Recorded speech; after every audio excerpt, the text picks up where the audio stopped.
Hello, and welcome to the Saluki Gamescast. This is episode 28 for November 4th, 2022. It's the Friday after Halloween. Yay! Oh no, that's sad. Boo. Halloween can continue on forever. No. Oh, It had its time. Now it's the most boring holiday month, Thanksgiving. right. That's my point. Wouldn't you rather have Halloween 2, like the revenge, than Thanksgiving? No, I want turkey. I want mashed potatoes. We can have that without the Thanksgiving part, though. Yeah, I mean, you can have like bloody mashed potatoes. Throw the cranberries and snow on there. Yeah, Oh, for Halloween man. too. I mean, I understand. Nobody wants to get rid of Christmas, and nobody wants to get rid of the food of Thanksgiving. It's just Thanksgiving itself that's boring. Y'all just gotta get some better plans for Thanksgiving. All right, well, enlighten us. What is so exciting about Alicia's Thanksgiving? You get together with the whole fam. Everybody gets through dinner, and then you sit around playing games. And do that. catchphrase gets vicious. You can do that Halloween themed, though. Can you? I mean, you Yes. can, but you get Vicious different games? That sounds very Vicious Halloween. games is very to me. Halloween-y, but I don't know. There's some about my family. Trying to get through dinner with family? That sounds horrifying. We've never played Uno. We play Uno Dead. All's fair in love and war, and baby, this is war. I mean, like, Halloween has, like, zombies and Frankenstein monsters and werewolves and Yeah, stuff. but and, do you get together with the extended fam over Halloween? We never did. But then for like, Thanksgiving, you have pilgrims, the real monsters, and... You have puritanical ideas. I was gonna say, Terrifying. honestly, Columbus is more scary than any Halloween creature. So Yeah. Who has killed more people historically, Dracula or Christopher Columbus? I mean, have you seen how many Dracula adaptations we've had? Yeah, but I mean, he doesn't kill like thousands in those stories. Like, Have you seen Castlevania? he kills like 5 people in those stories. He doesn't kill that many people in Castlevania unless you're just really bad by the time you get to him. I mean, yes, the mummies and the Medusa heads, they're killing people. yeah, Dracula's kind of lazy. Yeah, he really is. yeah, he I mean, really telegraphs his moves pretty hard. So Okay, but the Castlevania anime went hard on Okay. Dracula killing Okay. people. all right, well, fine, but that's not canon.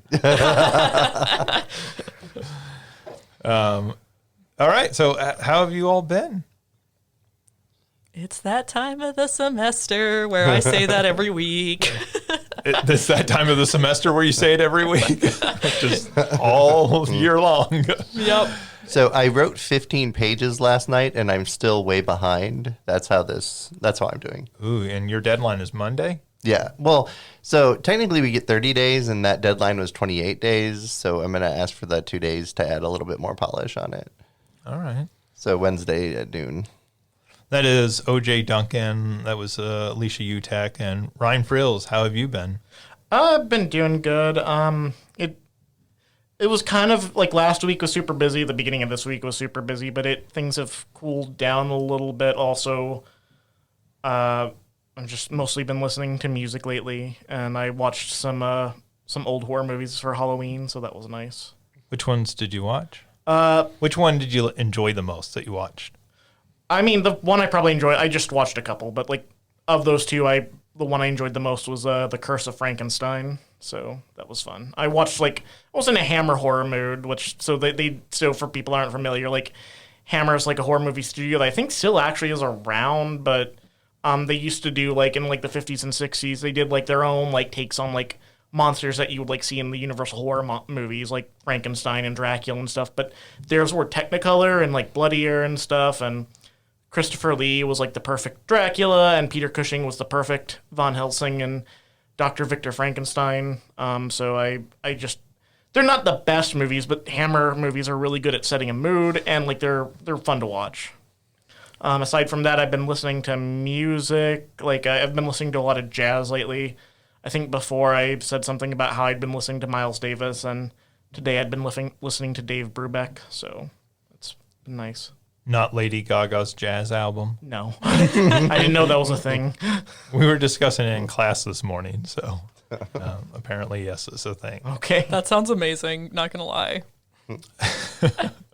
Justin, how are you? We haven't asked you in a while. How are you? Just get really deep in there in your feelings. I am going through withdrawal because it's no longer Halloween. It's the best time of the year is over. That's okay. You know. Bendy and the Dark Revival is coming out soon. You can get that horror vibe. Yeah, and what's the name of the Dead Space alike that's coming out? Something with a C, right? The Calypso Project. Yeah. Protocol. Yeah, something like that. Speaking of Halloween, I was looking for you all Monday, Justin, and I couldn't find you. Oh yeah, I know. Where were you? I was just hanging out in a big crowd and just trying my best to, I feel like I go up all out on Halloween most years. And this year I just thought, why don't I just try to blend in? I do not have to be the star. I can just kind of blend into the crowd. We made a whole game out of trying to find you, and no one could. No, I know. It was kind of amazing. It's actually really funny. You wear a Where's Waldo costume, and people driving down the road will just go, I found you! out their window. So, Did Justin find himself? That's what's essential about it. You should have planned and had somebody be Carmen Sandiego with you.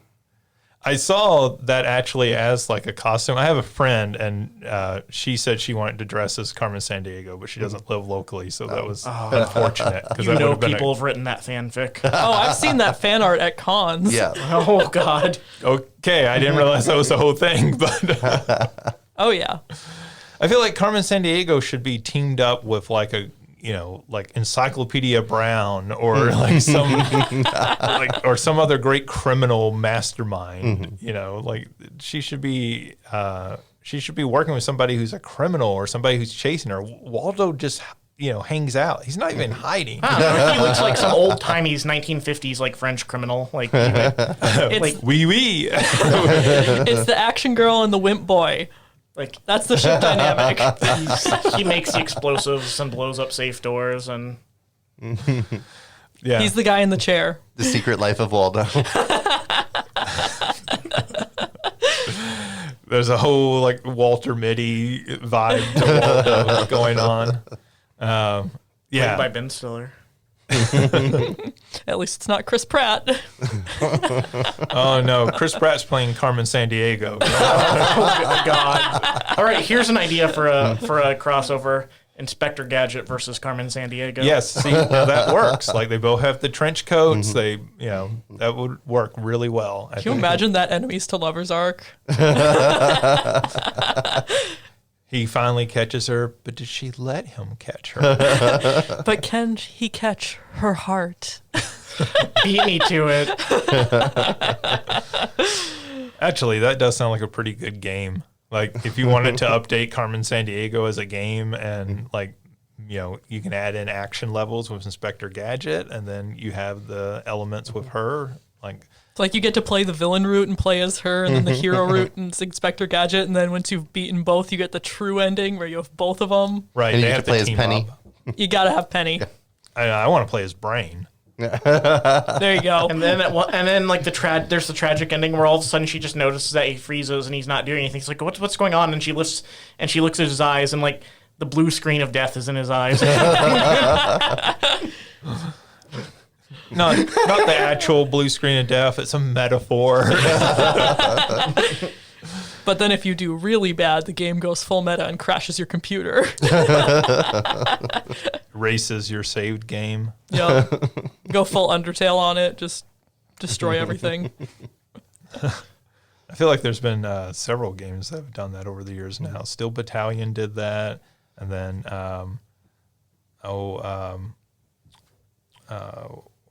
what's that? There's a game. What's that graphic novel game? That Doki Doki Literature Club? Yeah, like it erases your save game at the end. I feel like Yeah, it does.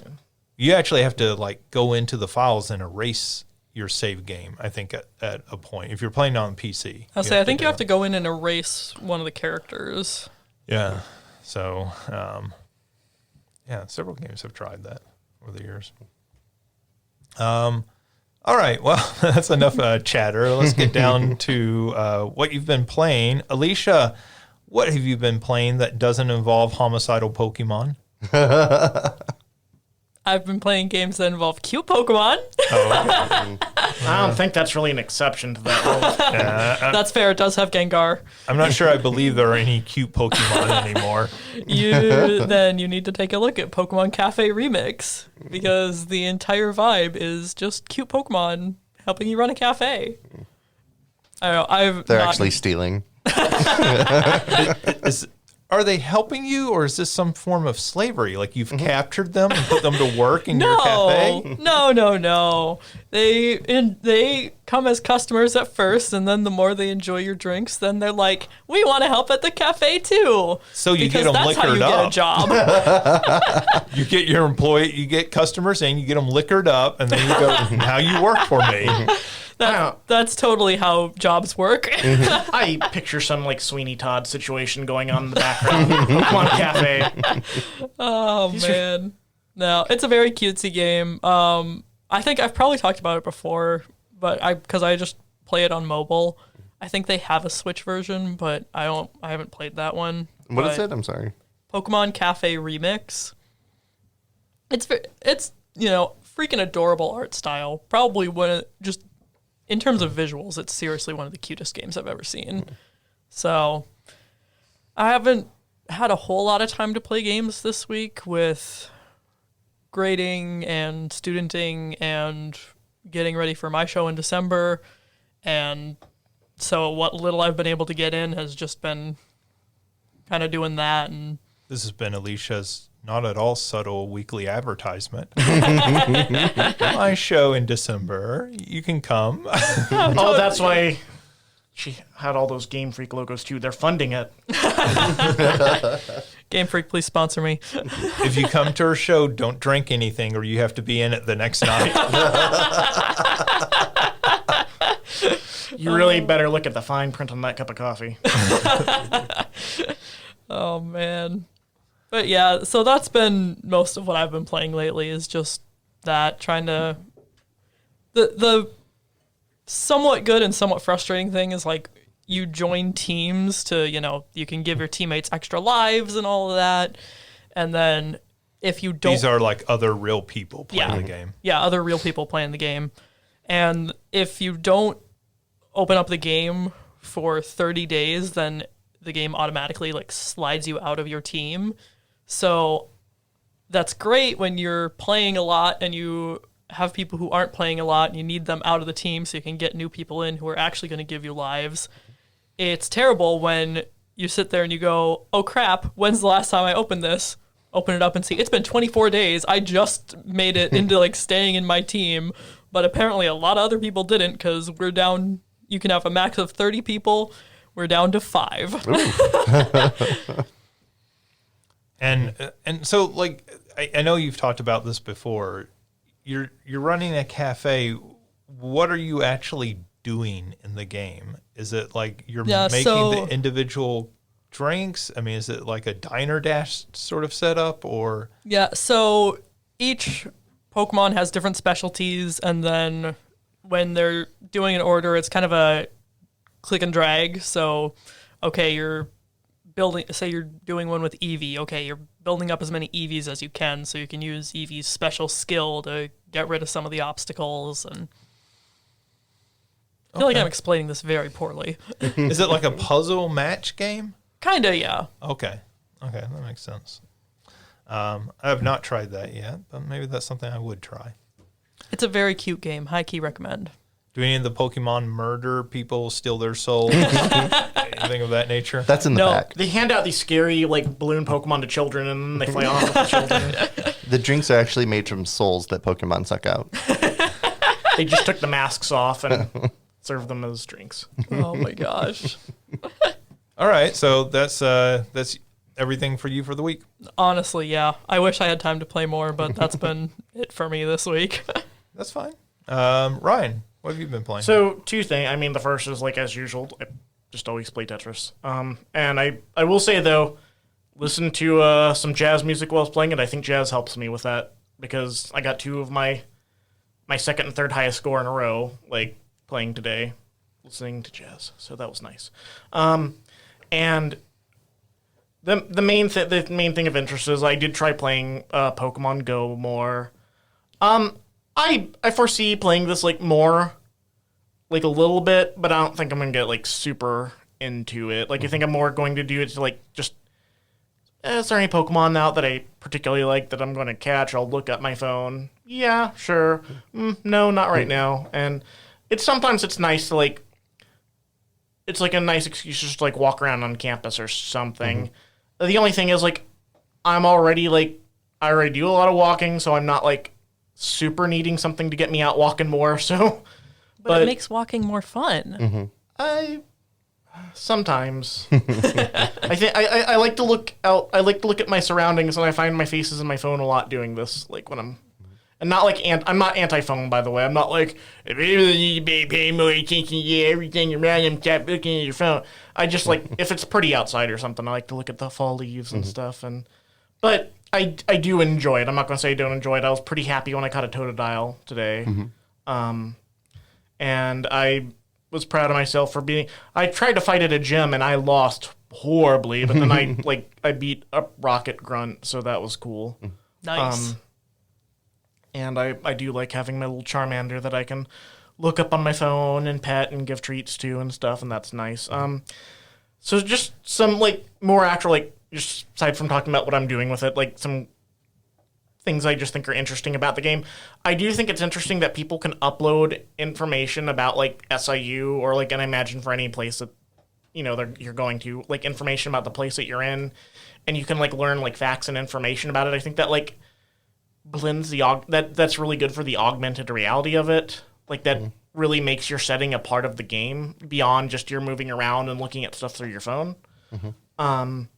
I just think that's cool. And again, I do like how like just things like taking the pictures of Pokemon and stuff and responding to them goes with like the augmented reality of it. I think this is a really cool augmented reality game. Like, I think this is great at what it does. It's not going to be the thing that I'm always into or always wanting to do, but for what they were going for, what they did, it feels like they're doing it about perfectly. I will say, Professor Willow, like he that guy comes on a little strong, I think, sometimes. Like, he's like, Ryan, like, this is thing I need your help with, and I thought of you and someone else. Like, dude, you're talking to, like, a bunch of people, like, on this campus alone around the world. Really, I was one of the people you thought of. I just imagine this guy comes on very strong at dates. Like, so, like, hey, we're dating. I know we're just going on our first date, but I think we'll go steady, and then we'll become more committed in about a couple of weeks. And then in 3 months, I'm thinking marriage. And, but... He's texting you at 2 a.m. I got something that only you can do. It's like, oh no, block. Oh man. Daddy Willow texting you at 2 a.m. Oh God. Wait, Ryan, which team did you pick? Aqua. Mystic, sorry. The blue one. All right, you can tell how involved I am because all right, so yeah, there's... OJ does not approve. They emphasized wisdom. They had the character that I don't think was ever directly, like, straight said to be non-binary, but that very much reads as non-binary, and a bunch of people read them that way, so... They do actually use they-them pronouns to refer to Blanche in one of Professor Willow's reports. Okay, awesome. So, all right, there we go. Then, yeah, so I was like, all right, non-binary represent. I'm joining this team. And also, they advocate for wisdom, which, of all the things they were talking about, that would be the one I'd probably be the most drawn to, so it worked out. So, yep, Team Mystic. Clearly, I'm not that wise because I called them Team Aqua. Which I guess is... Oh, yeah, that's one of the evil teams, right? That's Gen 3. Yeah, okay. So that's why I was confused, because you can get Team Aqua costume in the game. So I was like, that's the costume you're wearing, but which team are you? But my favorite Pokemon also that I've caught so far is like... Oh, I did catch Cyndaquil today. That was even more exciting than Totodile. Sorry, Totodile. So, yeah, it's fun when you find stuff also that you just like, and it's just like, oh, cool, I can catch this. And I think even more excited, though, than about this game itself, I'm excited, like, ooh, if I get a future Pokemon game, I can transport them into this and use them in that. So, it's a fun game. I think it's perfect for what it is. Is it something I'm going to want to play all the time? No, but that's fine. I'll like just checking this every now and again, and it gives me something to remember to do every day. So, so those are the main two things: just more Tetris and Pokemon Go. All right, OJ. So on your recommendation, I actually played Vampire Survivors and Bone Razor Minions this week. And I really, really like both of them. I think you're spot on with how awesome those games are. Now, the Vampire Survivors is a lot harder because a few weeks ago I was talking about playing like the Survivors games on mobile, right? Which are very, very similar, but much easier. I hit a wall pretty early on with Vampire Survivors. Like the first few, as I was playing, like the first few times I played through, I got like a chest and a bunch of stuff was like popping out of it, and I got a whole bunch of gold. So I was able to start like increasing my stats. But then after that, I stopped getting those chests, and I was only getting one like here and there every couple of runs, and then it felt like it slowed down for me pretty quickly. So I got a little frustrated with it because, I mean, it's still a fun game, but I was like, oh, I started off really, really good, and then bam, it just like stopped. But I'm really enjoying it. I really like how I'm unlocking stuff quite a bit. Garlic for the win. Because in all of the other Survivor games that I was playing on mobile, once you get that is when you just start like destroying everything. And so essentially, and for those who haven't played, Garlic makes like a little field around you that hurts enemies. So especially when you get surrounded by a bunch of like very easy enemies, they could easily kill you. But when you have the garlic, it just kills them before they can get to you. It's also delicious. Yes. The bats. It's really useful for the bats. Mm-hmm. And just learning the different like weapons that you get is pretty awesome. I did want to ask you, Justin. So the first character that you open with has a whip, which is really good. The rest of the characters, though, when they start off, I was having a lot of trouble trying to like go farther with them because their starting weapons were kind of difficult to kill enemies en masse. Mm-hmm. Does that get easier? I mean, I think it just sort of depends, like what you're most comfortable speccing, towards. So like there's one of the early characters that you unlock has the magic wand, which is one of my favorite weapons because when you get it fully maxed out, it's pretty devastating. Okay. And so I think it's a female character. So I like starting with her just because I like that weapon. And I think it depends on the stages, particularly as you get further in the game and there's some stages that are more unique without spoiling anything. There are certain weapon combinations starting off with them is really useful. Okay. So I think it just depends, like I hardly ever use the whip because like the whip only works in, I guess it works in two directions. It kind of hits front and back. So I very rarely use that. I like more of the projectile weapons.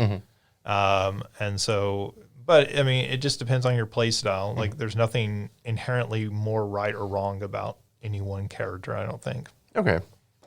Yeah, I was kind of thinking of like the first character as a Belmont, and then the second character with the magic wand is like Yoko. Yeah, that's absolutely where my brain was going this whole time. I'm like, so the Belmonts, and then you got. Yeah, I mean, the whole game rips off Castlevania so heavily. Yeah, they're not being subtle. Those first few characters, I mean, you have one who's like throwing daggers, right? Yeah. Like, so it is very much borrowing from classic Castlevania characters. There's a character that looks like Alucard. Alucard. Alucard. Who's next being played by Chris Pratt. Oh my God, no. Please don't let Chris Pratt anywhere near Alucard. And then, so I'm really enjoying it. I'm looking forward to having a little more time to play. And then Bone Razor Minions, also, I'm really, really enjoying. But they're not being subtle with innuendo in that game either. Because it was like Bonerlicious is one of the things that you can buy that makes you suck up bones from farther away. Oh my gosh! Like, oh goodness, I wasn't expecting that.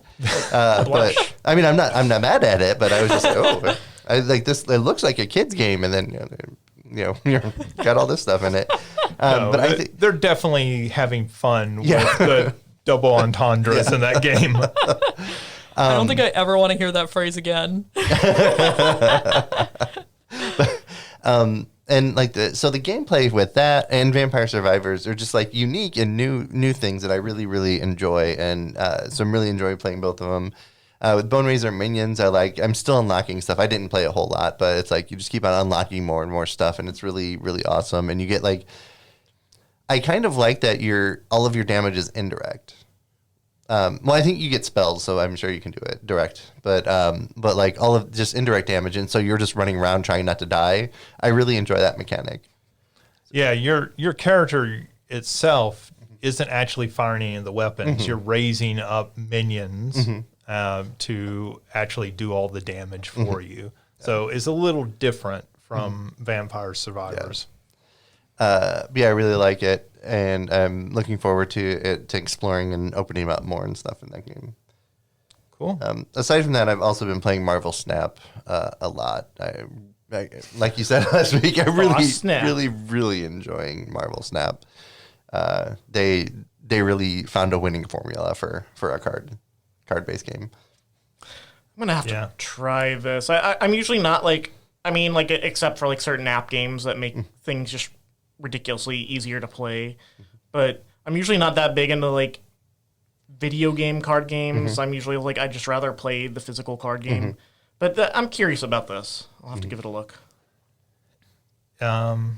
It's just a really good game. It's like, so apparently it is made by ex-Blizzard employees. It's apparently part of the Hearthstone team. Left Blizzard and made this game, and like it shows. Like this game is so good out of the gate. It does not feel like it should be this good starting out. Yeah. Like it feels like this should be where it is a year or two from now, and it's already here, and you just feel like the people who did this really thought about how do we make this game, how do we make it so that it's fun, that people aren't going to get frustrated and jump off really quickly. There's not a high bounce factor off of it.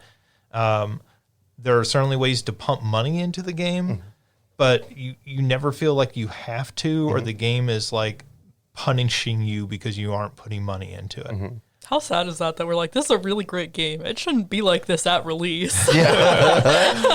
Well, I mean, they should be telling us things that, hey, we're going to give you this, but we're going to not have this for you. And I mean, it's a competitive game, and so often those competitive games aren't an entirely new one, right? So not something that we're iterating on year after year like Call of Duty or something.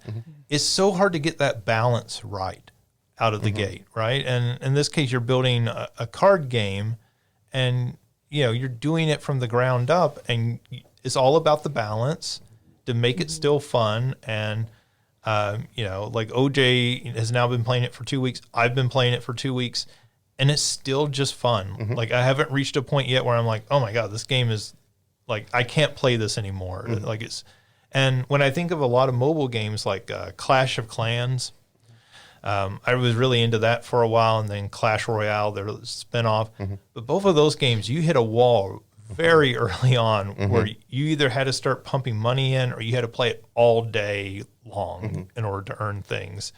And this game is not that. I can just pick it up and play a game or two a day, and it's still fun. Yeah.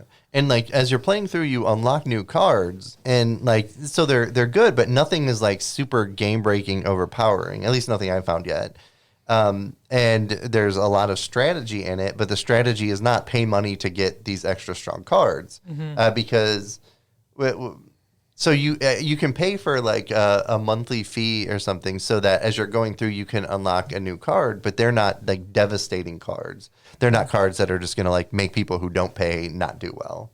Yeah, there's like a premium battle pass. You get a free battle pass, but there's a premium one, which I think gives you like a Miles Morales card. Yeah. But like just looking at the card, it doesn't look overpowered or anything. It's not like a lay it down and you win automatically. Just another card to add to your arsenal. Yeah. Right. Yeah. And I really love the thought that they put into all of the cards that not only match the character in it, but also make it so there's not just like one meta that you have to make all of your cards and then you're going to beat everybody. Like you can play a bunch of different strategies, And the strategy might not work if like there's 3 locations on the game board when you're playing, and those locations can just screw up a strategy if you have a specific one with a specific character. Yeah. So there's not a meta to have right now. Yeah, I've definitely lost games because they revealed the 3 locations one at a time. So the first 3 rounds revealed those locations and what their like sort of modifiers on the game are. And there have definitely been times where it got to that 3rd location, and because of how I had stacked my deck and laid out cards, I was like, I just lost. Like I just know I've already lost. Or sometimes it'll be something like, this location changes after the 4th round, and it'll change to something random, and it changes to something random, and you're like, that just completely screwed my game. And like that sounds really frustrating, and it could be really frustrating, but again, I think it's the game's so well balanced that when it does happen, like that's not happening every other hand. That's just like occasionally something like that happens, and you're like, oh, that was just the luck of the draw that really sucked that game. But the next game I'm going to come back and maybe it lands on my side. Maybe there's a nice benefit that pays off for me and everything. So yeah, and it keeps it fresh, so it's not just the same exact thing every time. Yeah. Yeah. The other thing I'll say about that game is like the strategy so far, and I'm sure if you're up at level 50 or something, so like I'm around a level 20 right now. And I'm sure as you get up to the higher levels, maybe this changes and you get into people who are competing at a higher level and more into the strategy. But right now, like I still feel like I'm in every hand. Like I don't feel like anybody's coming in and just blowing me out entirely. Like sometimes they do just because they got luckier and things just fell their way. But just like strategy tip, you only have to win 2 of the 3 locations on the board. You do not have to win all 3. So whoever wins 2 wins the match. Lots of people do the bad strategy of I have to win all 3, and they're playing to win all 3 all the time. And that ends up sabotaging them because if you just focus on 2, like just let them win the 1. Yeah. But like, tease them out enough so that they feel like they have to compete in that 1. They're having to lay down their highest cards. And then you just focus on winning those other 2, and you can win pretty easy consistently doing that. At least again, I'm at around level 20, these early levels. Yeah. That's a pretty good strategy. I agree with that 100%. That's a lot of times I'll just let one go and they're like, oh yeah, I have this one up to like 30 or 40. And I'm like, that doesn't matter. Like the total number doesn't count. Yeah. So, it's just a fantastic game. Like, and I do not normally like card games. I'm not I was never into Magic the Gathering or playing any of that sort of stuff. But like this just plays really well. And, it's just a lot of fun and it's quick. And you don't really have to, I think OJ's right. There's not this deep meta that you feel like, oh, I have to like get a degree in how to play this game. Right. Which is what I feel like a lot of card and sort of strategy games become at some point. Yeah. And right now this feels easy enough that anybody can pick up and play and just have fun with it. Okay, I'll definitely have to check that out because I play Gas, but I honestly don't like Magic the Gathering that much either. I used to, but then there was people that were really good at it, and I'm happy to find a game and get really good at it, but I just, compared to other board games and card games I was playing, there's more stuff I want to play. I don't just want to focus on that. Right. And it just, even if they're, and for a game to do that, it'd have to stay really interesting to me, and Magic didn't stay that. Like, it was fun and fine, but I wasn't so fascinated by it. I wanted to learn how to crush all my opponents. So I'll have to check this out if this is, like, fun, but, like, more accessible than that. Yeah, I mean, check it out. It's free, obviously. You don't have to put any money into it. I wouldn't until, like, I mean, you can eventually, but, like, I wouldn't starting out to see how you like it. I think I will eventually bounce off of this, but right now I'm just having a fun time with it.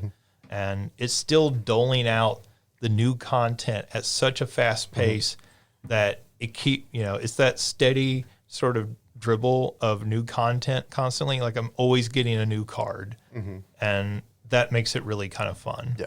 And the cards I do have, I'm always upgrading them and getting the new art and stuff. And I got one with the animated border around the edge now. And, it's really smartly designed. It's like going trick-or-treating and getting a new candy. All right. Anything else, OJ? No, that's it for me. All right. I planted a good segue for you right there, and you just went. Well, I had to check with him. I didn't want to go on past. That's what we do for you, Justin. I'm gonna have to beat you up in the parking lot now, Justin.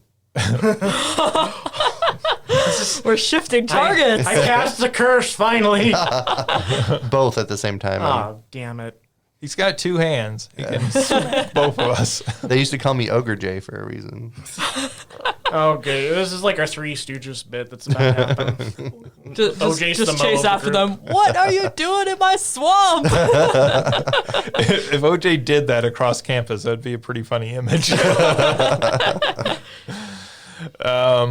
All right. So for me, OJ already talked about Marvel Snap. So like I said, I have been playing that throughout the week. I'm still enjoying it. But again, I'm playing a few games a day. I think if you try to sit and play it for hours on end, you might bore of it quicker.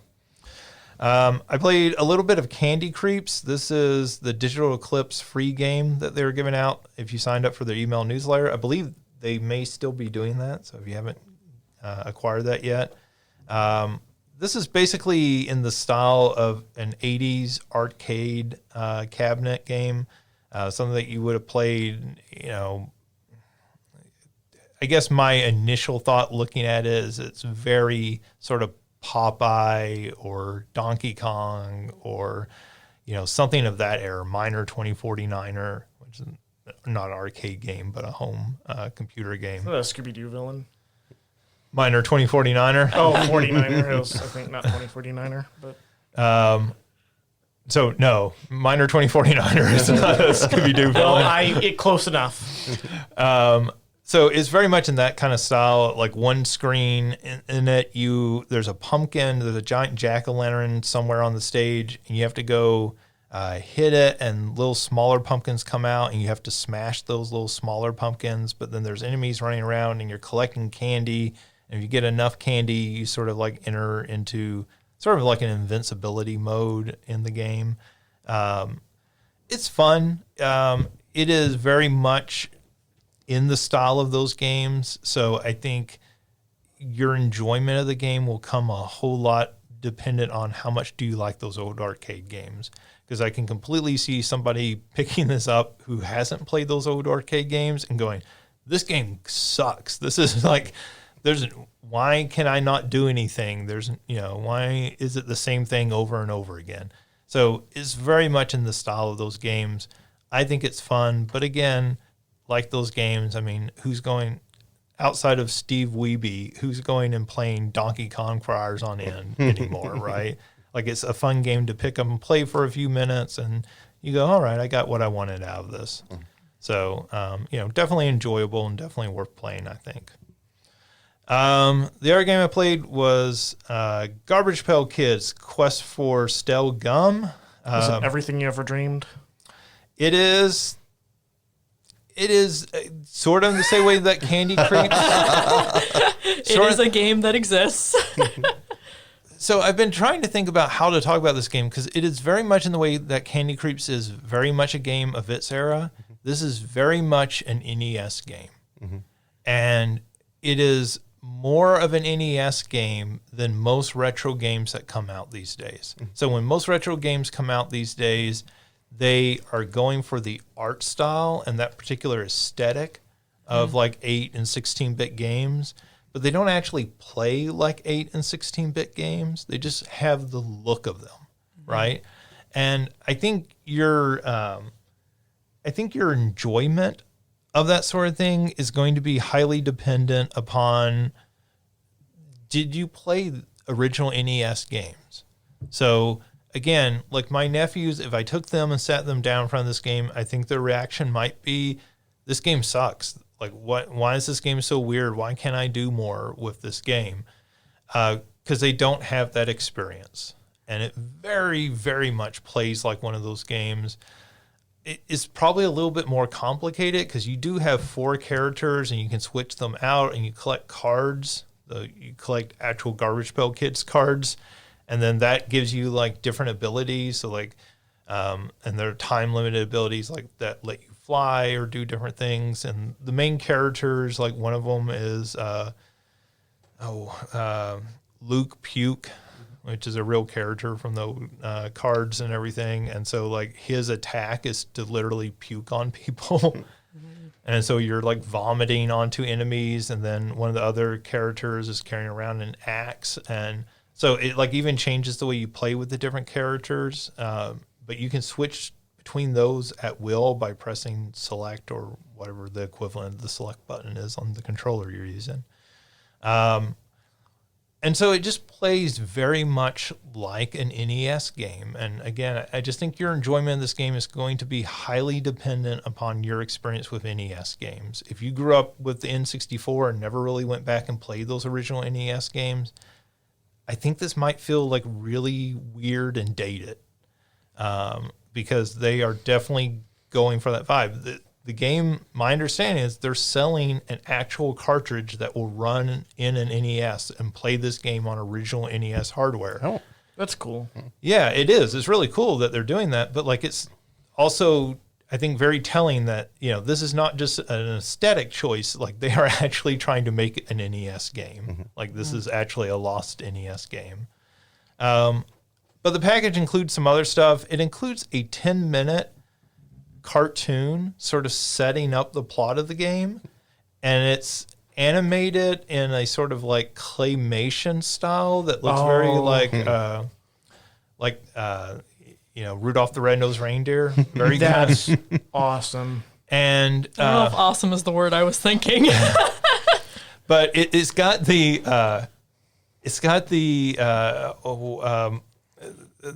what's the videos on YouTube of all the problems with movies? CinemaSins? Yeah, it's got that guy doing the narration for the voice at the beginning of the cartoon. Okay. Like I respect that. I'm 90% sure it's him doing the voice. And then it's got Christian Slater doing the main character's voice. Like I didn't recognize any of the other actors. I am sure they are voice actors who have done other games and cartoons and stuff. I didn't recognize their names, but the very first one was Christian Slater. The part he was born for. Oh my gosh. Is that actually Christian Slater doing this? And I was like, that's impressive, I guess, that they got Christian Slater. It's cute and it's kind of fun. I don't think it's as good as they want it to be. I don't think it's as clever as they sort of think it is, and they're watching it and everything, but it's kind of fun. It's neat to see that. It's very much done in that, sort of 80s vibe with it. And that's on there. The original announcement trailer is on there, and that's kind of fun in its own. Then it's got an art gallery that shows what the characters look like in the game, but then shows I don't know if it is the original art, but it's certainly in the style of the original art from the Topps cards. And those are really cool to see because just flipping through those, I was like, oh, right, I remember that character. I remember that character and getting that card. But all of that's heavy nostalgia based. And I'm not sure, again, if those elements of the package are going to appeal to people who weren't around when those cards were originally around. So it appeals a lot to me, but I don't know if it's going to appeal to people, who were born after that and never experienced Garbage Pail Kids. But it's a neat little package, and it's a really cool project to go do something like that. Even if I think the interest for it's going to be extremely kind of narrow because of just the choices they made with it. I'm curious about it because I didn't grow up with Garbage Pail Kids, but I just remember getting my brothers when he was older and I was still a kid, and I remember having a lot of fun looking through them and reading the backs of the card because they had fun stuff in the backs of the cards too. Right. I got a kick out of stuff like that, so I'm kind of curious. Yeah, it's $10, which is not a bad price at all. I feel like that's a very fair price for the package. So it's not a big gamble to buy it like it could be, but I think it's worth checking out. If you think you might be interested, it's worth checking out. Just know what you're getting into with it. I did play one last thing, and I'll share this just to taunt OJ so he can add more to his playlist. I played a game called Project Lazarus. And Project Lazarus is another Vampire Survivors-like.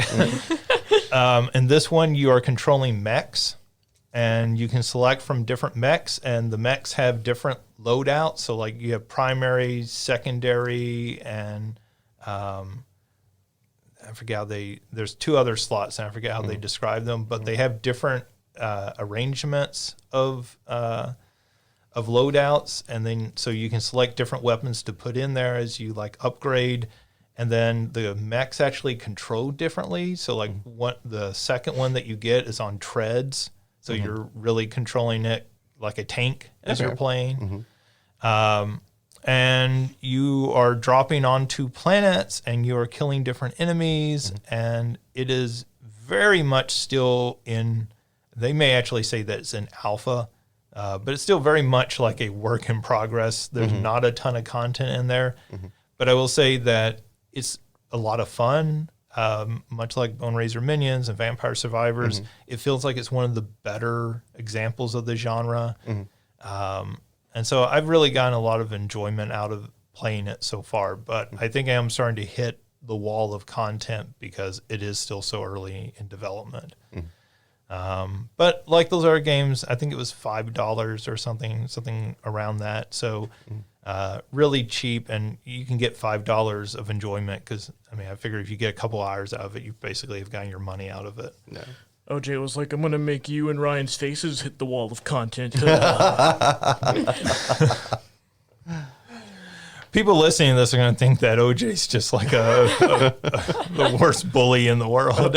Everybody like OJ is actually like a super nice person. So that's why we have so much fun with this image, because it's like so bizarre to imagine like OJ like getting that violent. We should note that right now he has Ryan's arm twisted behind his back. The reason Ryan's saying all this. Let me go. But that does it for what we've been playing. Let's get into the news. The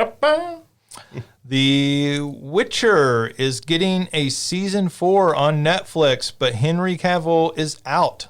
He's being replaced by Liam Hemsworth. The lesser Hemsworth is replacing him in the lead role. There wasn't an official explanation for why this is happening, but this came at the same time that Henry Cavill returned to the role of Superman, and there was an announcement that there would be a new Superman movie. So it is very likely he's going to be busy playing Superman and just can't commit time-wise to doing another season of The Witcher. OJ, I know at least you are a big fan of The Witcher. Any thoughts? So I hope for season 3 we get more content like the hot tub scene. I'm just going to objectify Henry Cavill right now. I just really want to see him in a bunch of shirtless situations. I'm just going to say season 2 was disappointing in that. However, story-wise, though, I'm very much looking forward to having it extended to season 4. So I heard the thing about Superman and where he might be playing Superman. I also heard that Henry Cavill is a really, really big nerd, if you didn't know. And he's talked about really wanting to stay really close to the source materials in the books and the video games. And I heard that they're straying away from those, and that might be one reason why he pulled out, is because he wasn't happy with how it was going and how far it was straying from the source materials. So, Yeah, I have not heard that, but that's a possibility. Yeah, because I know he's talked about how awesome it was that things have stayed close to the source materials. So that may be a reason. It may not be a reason. I don't know. I think a lot of people have a lot of theories as to why it's happening. I will say that was the rumor that I was hearing more was, and also I've been avoiding spoilers for Black Adam, but but I've been hearing more of like, okay, it's like you said, he's such a huge nerd for all of this. You know, he's read the books, he's played the games, and he really wanted to stick close to the source material, and they're starting to veer off. Yeah. And so it's probably, my guess is it's a combination of both. You know, probably he had Superman come back to him, and also it wasn't as hard to let go of The Witcher because they're veering off. Yeah. There's also the rumor that he is in consideration to play the new James Bond. And so, I would not mind that at all. I'd be down for that. You know, there could be all sorts of reasons going on behind the scenes with his career why he would walk away from the show, you know. Also, I think he's got hurt twice in The Witcher.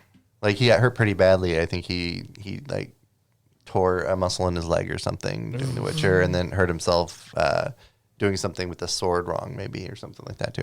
I remember reading something about that. So I think there's probably a big combination of things that are leading to this. Yeah. It's easier to play Superman, and they'll just digitally make you fly around. Yeah. You don't actually have to fight with swords or anything. You just stare at somebody, and they add in the heat vision. Yeah. I'm so happy that being said that Black Adam ends with a stinger where Chris Pratt plays Superman. Excuse me. He plays Crypto. He does the voice of Crypto. Although Crypto is renamed Blue in this. And Alicia, are you a big Witcher fan? You know, it's one of those that I kept saying, yeah, I'm going to watch it. Yeah, I'm going to watch it. Yeah, I'm going to watch it. And then just never did.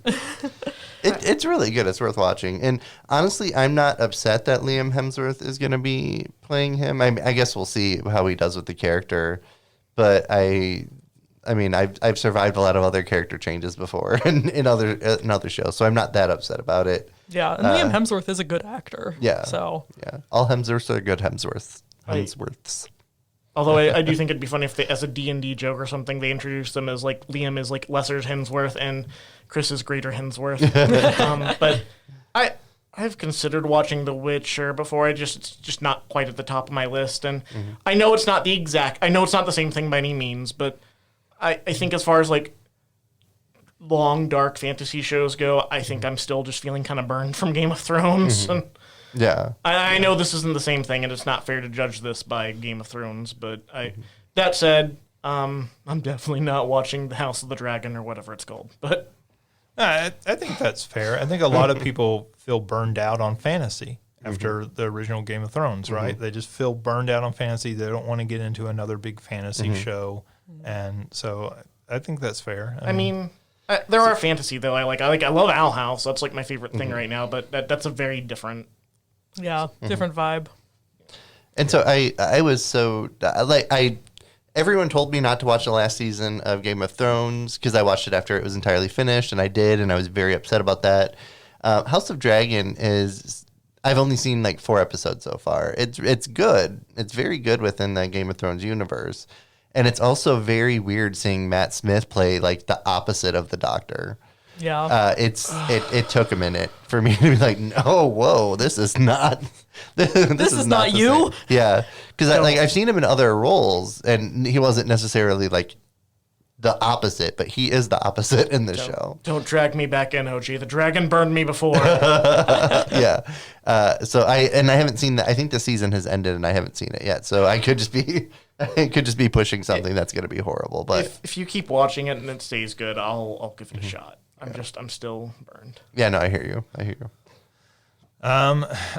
Electronic Arts is working on 3 Marvel games. So that includes the previously announced Iron Man, a previously rumored Black Panther game, and a 3rd game that has not been announced.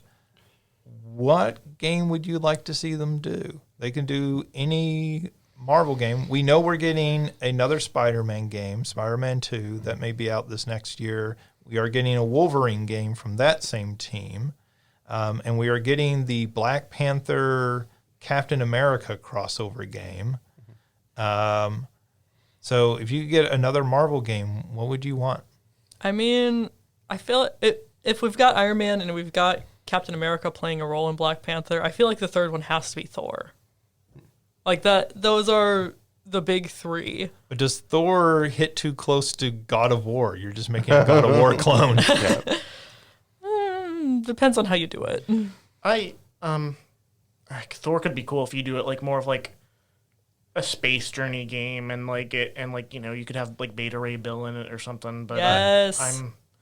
what my thought is honestly is like I think Ant-Man could make a really fun game because like you could play with like the growth and the shrink mechanics and it'd be fun to like explore environments into like different sizes and it makes it like a very different experience or something and then just walking around as like giant Ant-Man and then like moving around in tiny spaces as little Ant-Man and it'd be fun. Do it as an unofficial sequel to Zelda: The Mimish Cap. You go through the areas as Just small make it and a large. sequel. So, Is it Scott crossover. Lang or Hank Pym? I'm gonna say Scott Lang.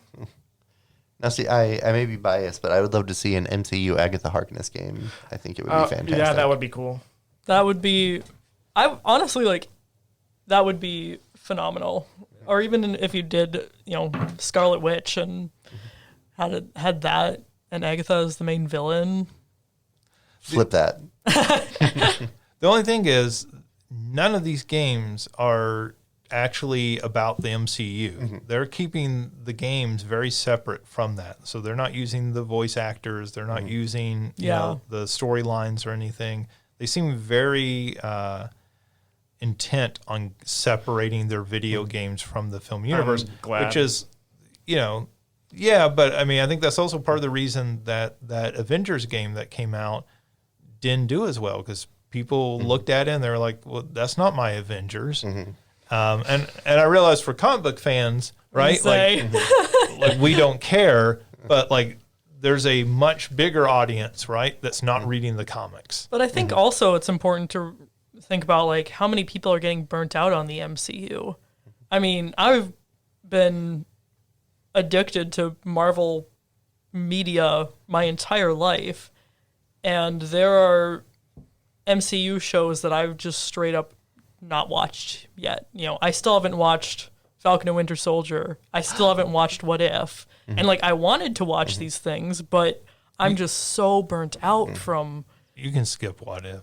See, What If was one of the ones I was most excited for. I understand, but But it's like I think it's honestly really good that they're not doing it as a MCU game because I think we're coming up to the saturation point on the MCU if we haven't hit it already. I love Tom Hiddleston Loki. I'm sick of Tom Hiddleston Loki. I love all of these characters. I love the way that the MCU has done most of them, but I'm ready to let another version of the characters step forward. I think that's something I liked about them doing the multiverses. Like they could like just kind of branch off and do different things. Like some people like it's not as tied together. I kind of want it to not be as tied together maybe for a little bit. That way you can just do multiple different things. It isn't that like reliant on the other thing and what it does or whatnot. yeah, I mean, I think with the Sony's Marvel Spider-Man games on the PlayStation, I think that's definitely helped those games in that they're not as tied storytelling-wise, and so they can bring in more diverse characters that haven't popped up in the films already and everything and not worry about conflicts there. But I do think it also hurts them sales-wise. Like, I think if you're doing an Iron Man game, having Robert Downey Jr. voice and have his image in the game, I think helps that game sales-wise. Even if it doesn't for me, I think it does for some amount of the audience. Absolutely.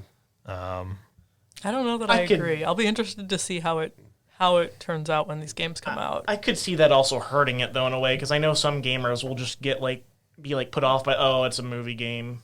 Yeah, I could see that being I think that might be it might work greater in its favor, but I think that's always going to be kind of a double-edged sword, whatever way you go.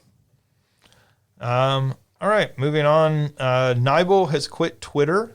Nibel, if you're not aware of who that was, they were a pretty big poster in the video game sort of community on Twitter, particularly like looking at press releases and press conferences and everything and sort of summarizing the news that was coming out of all that and everything, and built up a pretty big following by doing that.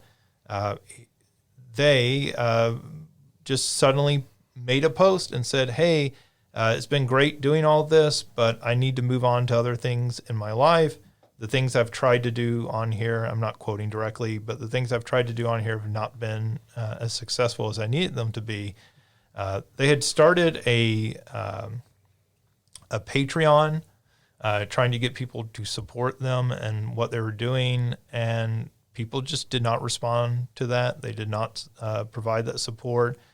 And like the reason to include this, I realize that some people listening to this have no idea who Nibel was, or maybe even care. But I think it speaks highly to how difficult it is to do sort of games journalism today. Whether you're doing it through a major website like IGN or GameSpot, or you're doing it sort of out on your own, as Nibel was trying to do it through social media and everything. And there just weren't the tools in place to support somebody doing that. And, so we do have some people who are kind of making a go at it and being semi-successful, but even somebody who was doing it as well as they were doing it just could not find a supportable way to keep this going. Well, I wonder if part of it is Twitter. Because, I know I watch a lot of YouTubers who, use Patreon, and that's how they support themselves. Sure. And, even video games journalists on YouTube who do that. So, I don't know. I'm not familiar with Nibel. I don't know what other online presence they had, if they had a YouTube channel or anything, or Twitch or anything where they did that, but I just feel like Twitter is such a hellscape, Well, more so today, unfortunately. Yeah, no, I was going to say I also quit Twitter, but for different reasons, because what Elon Musk is doing is just despicable. Yeah, I had Twitter for maybe 4 months. And, I got off Twitter several years ago, and that wonders for my mental health when I'm not on Twitter or Instagram or any of that. Is Elon Musk still involved? I thought he gave up on that. Is he still involved? They forced him to do it. Oh, wow. Like the courts forced him to buy it. Well, I mean, he went ahead and just bought it instead of going to court. Well, yeah. He was going to have to go to court, and in going to court, there would have been the discovery process. So a lot of people think he went ahead and bought it because he didn't want to go through that because of what that might have made public. Yeah. This is all conjecture, right? Like nobody knows for sure. But so last Friday, he actually bought Twitter. This Friday, today, as we're recording this, he is supposedly laying off 50% of the staff at Twitter. Oh. Between 50 and 75 is what I heard. Yeah, and so Yikes on bikes. just a bloodbath there.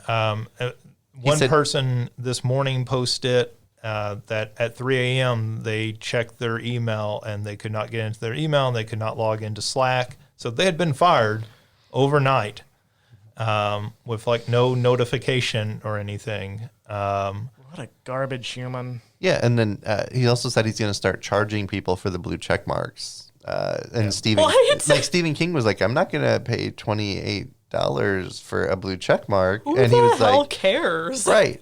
And he was like, it's not like I can't afford it, but I'm not going to give the principle of the thing. Yeah. It's just disgusting. I'm not going to do that. Why would you do that? I'm so concerned about free speech on Twitter. It's like, I'm going to make you pay to use free speech. Exactly. Exactly. Which, I mean, granted, Twitter was always a business anyway. Anytime people went with that free, it's like, guys, you're talking literally about a business. But And I think this mayor, I'm going to have to check in.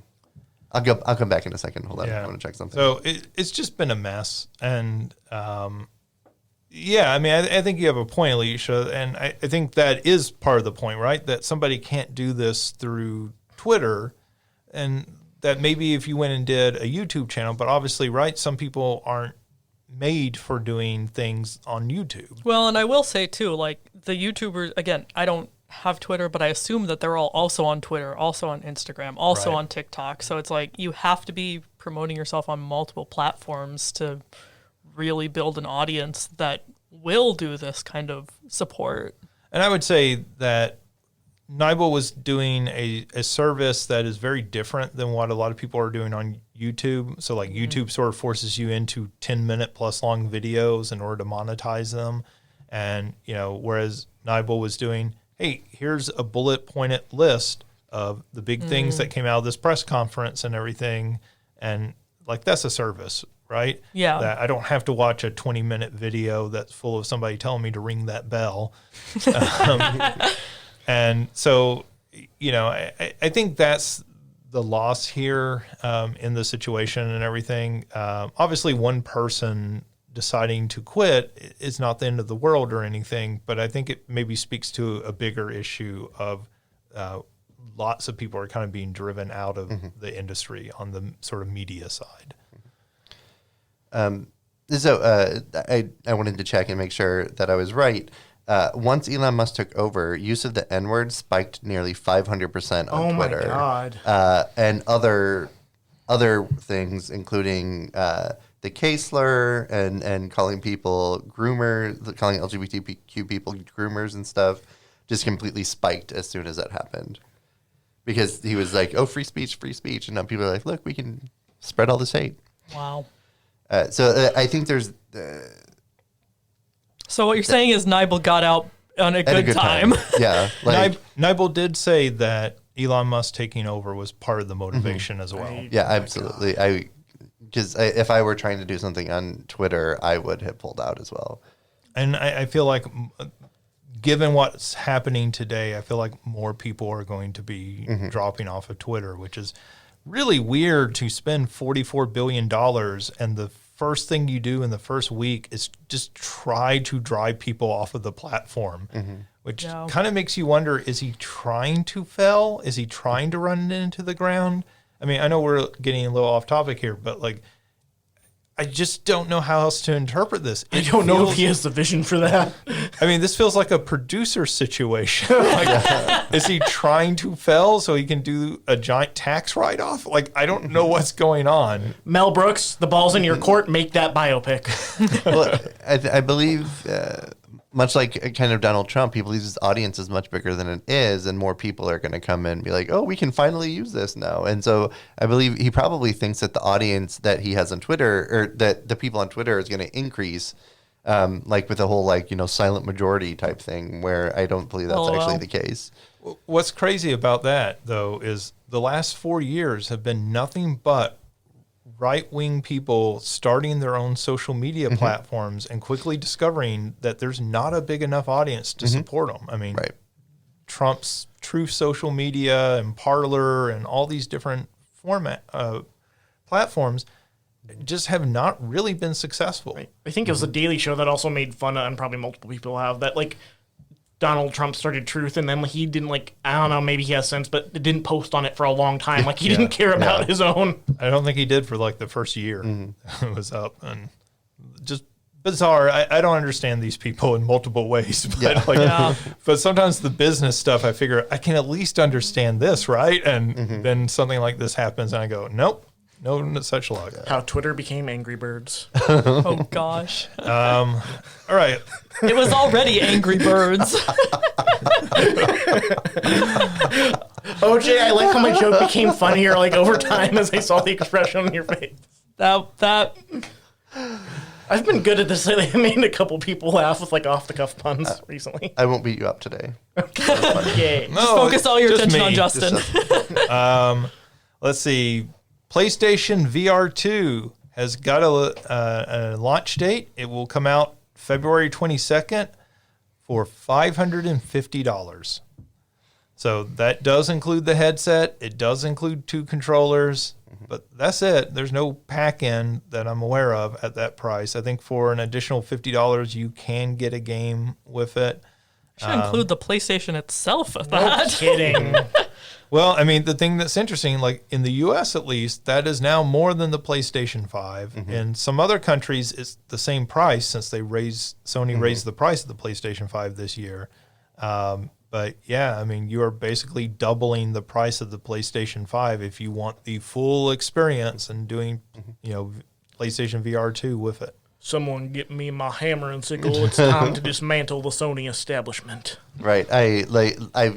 We know I was looking forward to this, but I can't afford $550 for just a peripheral right now. And I think particularly, right, like you already have a Quest 2. Yeah. So you already have a virtual reality product that is still valid. Still, games are coming out on. Yeah. I mean, there are some Sony exclusives that won't hit that, but right underneath this, we have the next point, which is that they announced a Ghostbusters Rise of the Ghost Lord, which is just a terrible title, coming to PlayStation VR 2 and Quest 2 in 2023. And I feel like that's going to be an awful lot of games. Yeah. Like, VR is still small enough of a market. You've got to hit it on every platform.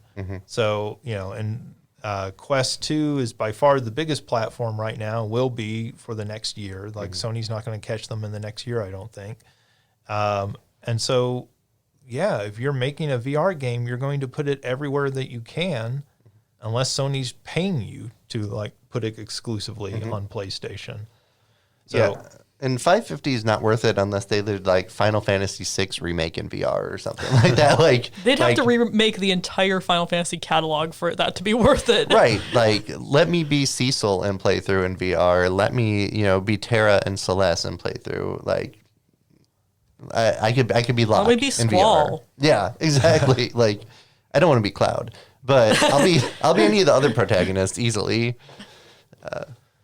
they but- did. He's such a likable guy, Koji. You don't like Cloud? They did announce the Dark Pictures Switchback VR. So this is very much in the style of what they did for the last PlayStation VR. This is like a roller coaster funhouse ride sort of game where you're not moving around, but you are like looking as it moves you through a level and you're firing guns and stuff. It looks neat, but not $550 Right. to buy the system and then another Right. $60 or $70 to buy the game on top of that. Like, no, $600+ to play a game. Yeah, Like, I that's mean- insane. Right. All the games should be free for that price, honestly. Kidding. Yeah. Like if I would get PlayStation Plus again, we only needed one account for our house, so we had two. We only needed one now with the change. So I'm one of the 2 million subscribers lost. But like if the games are coming out on that, then I would be fine. Right. Well, no, I still wouldn't. That's way too much. But if there were a bunch of games available for free, then I might. It'd be more reasonable. Right. But I doubt they're going to do that. We should also note that games that you may have bought for PlayStation VR 1 do not necessarily work on PlayStation VR 2. Those developers are going to have to go in and patch those games so that they will work for PlayStation VR 2, and some of them have not announced that. A few have, and have announced that they're going to do the work to make it work on there. In today's day and age, I could see it where they announce something and actually, guys, no, we're not going to. I mean, that's entirely possible. We'll see. But as of right now, I think PSVR 2 is going to go the way of the Virtual Boy. Yeah. Yeah, you know what? I agree. Or, a more recent example, the Kinect 2. So when There was a Kinect too. Yeah, when the Xbox One launched, the Kinect was packed into the box originally with it. Oh. So every Xbox One originally came with a new Kinect. I remember that. I don't think they don't. called it the Kinect 2, but like it was like a year, like the first year release, and then they took it out and just start selling the Xbox One by itself because it was over $100 more expensive than the PlayStation 4, and the PlayStation 4 was sort of kicking their butt. And so they made that change and everything. And like the original Kinect, I mean, everybody kind of makes jokes about it now, but it was wildly successful for them. And so they packed that in with the next system, and it was a wild disaster for them. And so I kind of feel like this, like the PlayStation VR 1 was a pretty big success, more than I think Sony was expecting. PlayStation VR 2 was kind of a failure, or looks like it could be a failure, right? Just because of cost alone. I'd be surprised if it's not a failure because of cost alone. Yeah. Like, it could be a phenomenal piece of technology, but I'm just saying. who's gonna who's able to afford to put $1,000 into getting a PS5 and a PS VR 2? I'm just saying you don't need a PSVR 2 if you have a good hammer and sickle. That's all I'm saying. I mean, I think I still would just recommend to most people, like, go get a Quest 2. Like, it's $400. It's cheaper. It has no wires. You don't have to have a PlayStation 5. So if you already have a Switch, you're not having to go buy a system, a PlayStation 5 with that. yeah, I mean, supposedly they're going to put out a new Quest next year as well. Not the Quest Pro, which is coming out this month, which is insane at $1,500, but they're going to put out a Quest 3 or something in the next year. Okay. And I might just wait and see what that's going to be priced at, because that'll theoretically be better than the Quest 2, and I doubt it'll be much more expensive than this, and it'll be a standalone product. So, yeah. I'm just speculating. I have nothing to back this question, but I kind of wonder if like that's going to be Nintendo's next thing. Like they try to work on is like, this is VR is presented by Nintendo. Like I could see that kind of would make sense as like a next step for them. And I think they know better than that to just stay in their lane. I mean, I think what this means is that VR is probably going to continue to languish and will not be the mass market product that a lot of people were thinking a few years back it might be. Like if you go back 7 years ago, it seemed like VR was poised to really make a big splash. It never really has, and it still remains sort of a niche product, in part because of the cost, but in part because there's just not enough people developing software for it. That might change when Apple rolls out their VR/AR headset, but like even that, I'm not 100% convinced of. So I guess we'll see. PlayStation Plus announced that they have lost 2 million subscribers. They blame fall off in engagement with the PS4. So essentially, as people kind of lost interest in the PS4, as fewer games were coming out for that system, that they have stopped their subscription. And because of the high cost of the PlayStation 5 and because of limited quantities of it, they haven't been able to switch over to that. So they just canceled their Plus subscriptions in general. Obviously, OJ, you said you had canceled one of yours because you have a family account that you can just use. So I that's probably part of the problem as well, I would imagine. Overall revenue, however, is up despite losing 2 million subscribers because they introduced those 2 new tiers, which cost more per month. So people are actually spending more, even though there's 2 million fewer subscribers. So maybe at the end of the day, Sony just doesn't care. They're still getting more money. I've just kind of been liking Sony less and less during this whole podcast. Well, just you wait. Call of Duty Modern Warfare 2 had the biggest opening weekend in franchise history. So we don't normally talk about video games in terms of opening weekends in the way that we do films unless they're this level of a video game, right? Like, so Call of Duty can kind of get away with this because everyone wants to be playing it at launch to play the multiplayer and everything. So I remember people getting their parents to call them in sick to school to play the new Call of Duty. Right. I mean, there's the classic story that that NX, when they were making the Dragon Quest games in Japan, that the government told them they had to release the games on the weekend because if they released them on a weekday, so many kids missed school that schools basically were having to shut down. I mean, it's sort of like with the flu now where schools are shutting down. So, yeah, I mean, it's sort of the same thing with Call of Duty, right? Kids are just going to skip. People are going to skip work. Adults are skipping work to stay home and play Call of Duty. But, yeah, I mean, that was a franchise that we've kind of talked about, has been struggling the last couple of games, and it seems like, at least with this game, they're kind of back on track, back to being, one of the biggest franchises in all of gaming. This is just kind of interesting. Andy Robinson of the Video Games Chronicle and formerly Playtonic revealed on Twitter that Yooka-Laylee at one point in development included Banjo-Kazooie. So Yooka-Laylee was the spiritual successor to the Banjo-Kazooie games, and apparently at some point in development, they were actually going to use Banjo-Kazooie. They had actually worked out a deal, or were working out a deal with Microsoft to include them. And that deal fell through. He did not provide any further explanation, just kind of that tease. So maybe that's a story one day we'll hear the full version of.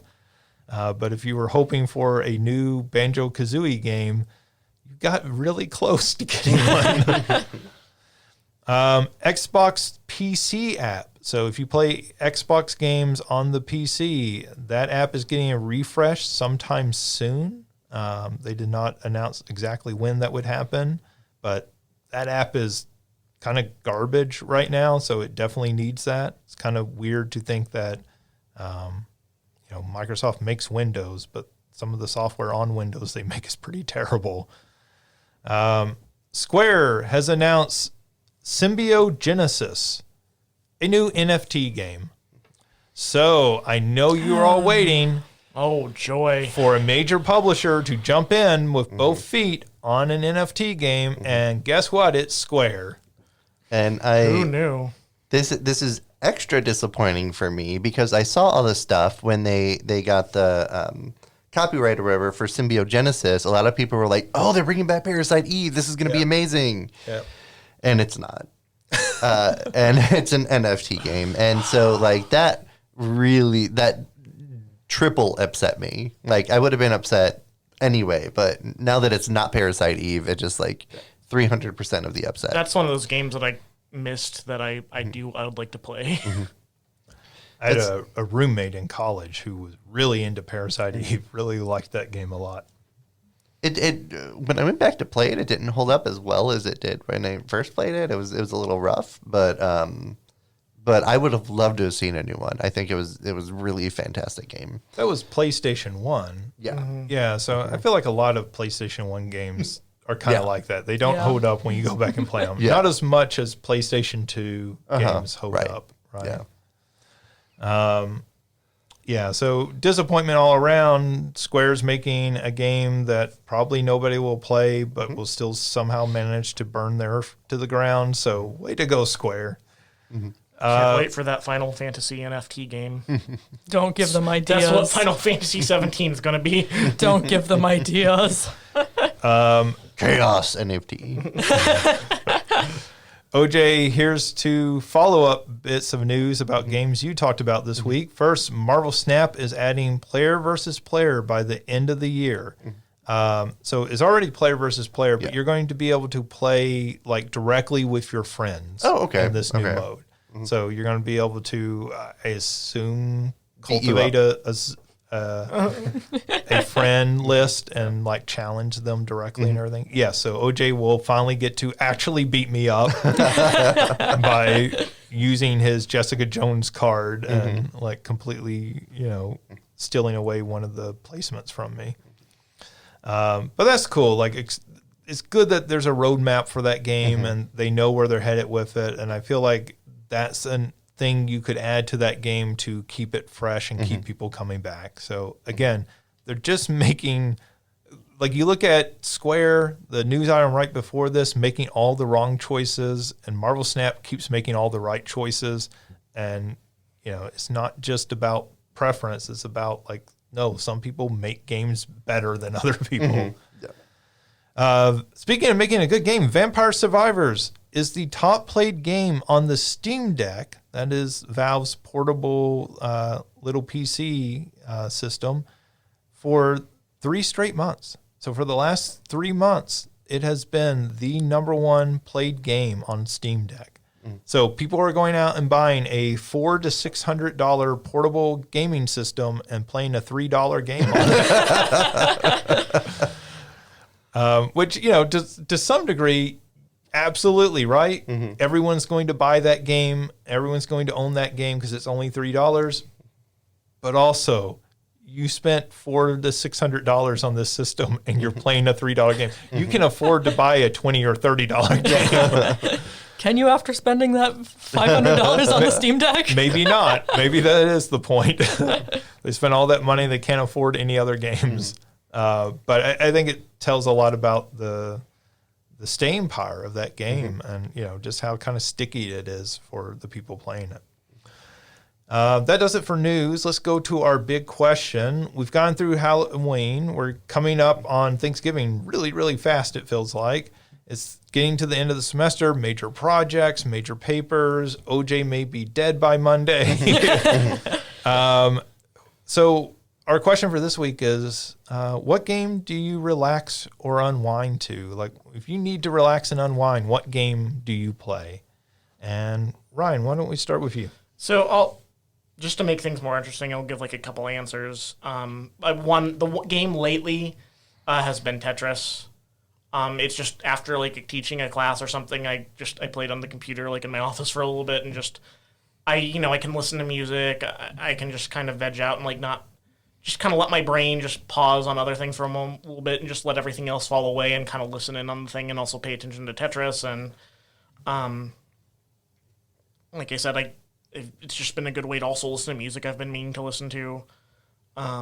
So it's like I feel like while I'm playing Tetris, I kind of accomplish something at the same time, and but it also feels chill and a little effort. And the other game though that I've played in the past though for a good amount of time that helped me just relax and chill out was Animal Crossing: New Horizons, which I've been thinking about going back to. Your villagers will be angry. Mm-hmm. They haven't checked in on them. I'm looking forward to the pitchforks. But just going around, catching fish, adding to your museum, seeing like what new things are being sold, and checking in my house, rearranging it. I have a house. It just talking to the villagers. It's just a nice, fun, chill game. That might become my chill out game again soon because I've been kind of itching to go back and look at it. But lately it's been Tetris. Before it was that. I'll also give a mention to Onirim. Because that just, I've brought up that before, but that's like the solo card game that I play the app version of, and it's just low pressure. You're just trying to put chains of cards together, and it's addictive, but it's also not like, I'm not like super tense while I'm trying to play it right. If I lose, it's like, okay, I'll just play it again. So Yeah. All right. Alicia? I feel like for me, most of the games I play are to like help me decompress and wind down, Sounds like Pokemon Cafe is very much that. Yeah, I think just a lot of the Pokemon games in general, because there's so much nostalgia tied to them. Like even when it's a brand new game, I still have the nostalgia of all the old games carrying on with it. I would like to make Stardew Valley into an unwind game, but I'm still kind of kicking myself for buying it on Steam when it's also available on Switch, and I'm not really a PC gamer. So we'll see. I think that's definitely one of my go-tos in terms of like when it's late at night and I can't sleep, so I'm just scrolling through Twitch trying to see who's live. I definitely look for who might be playing Stardew Valley and just vibe in one of those live streams for a while. Other big one that I watch, so Rome Mithril is a Let's Player on YouTube who I've been watching. I think he's been doing this for 12 years now, and I've been watching for probably 10 of those years. And I always go back to his Pikmin 1 No Deaths run. That entire series is really one of the most calming things in the world for me. Like that, those videos have brought me down out of panic attacks. That's just really up there for me in terms of relaxing, unwinding, just, okay, everything's going to be fine.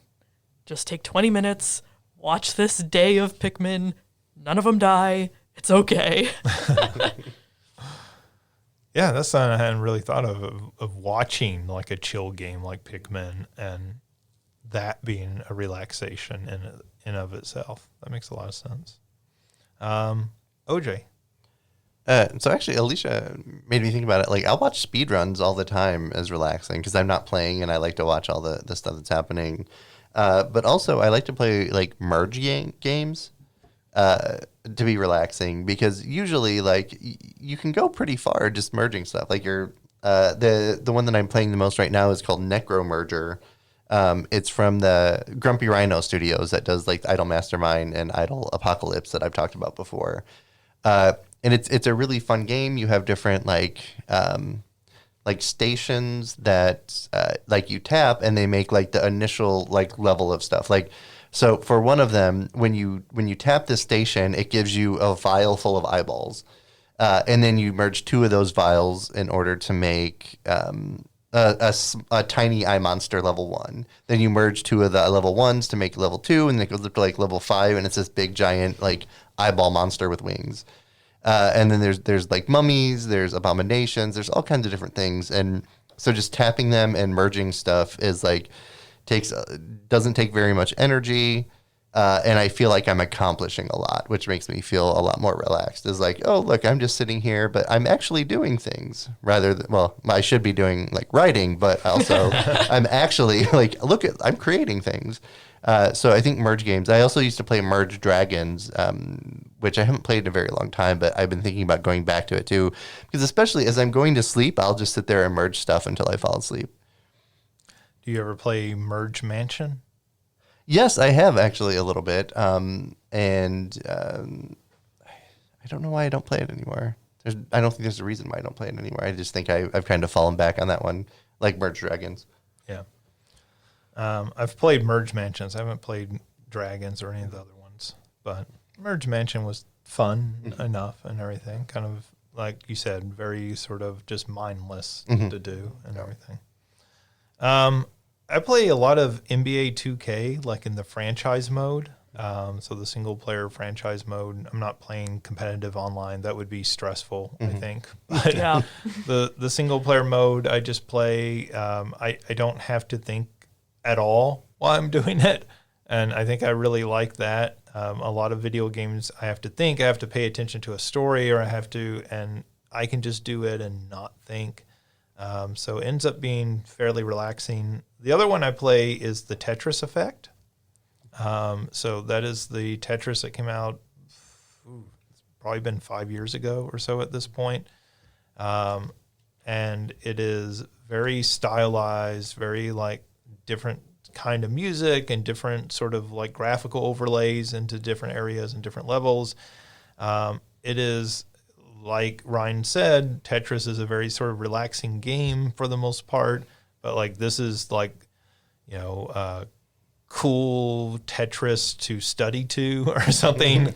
And it's just very relaxing. And I do have to think a little bit more while I'm playing it, but I also don't really care if I lose or like what my high score is going to be on it. It's just, very relaxing to get rid of the lines and make Tetrises and all of that.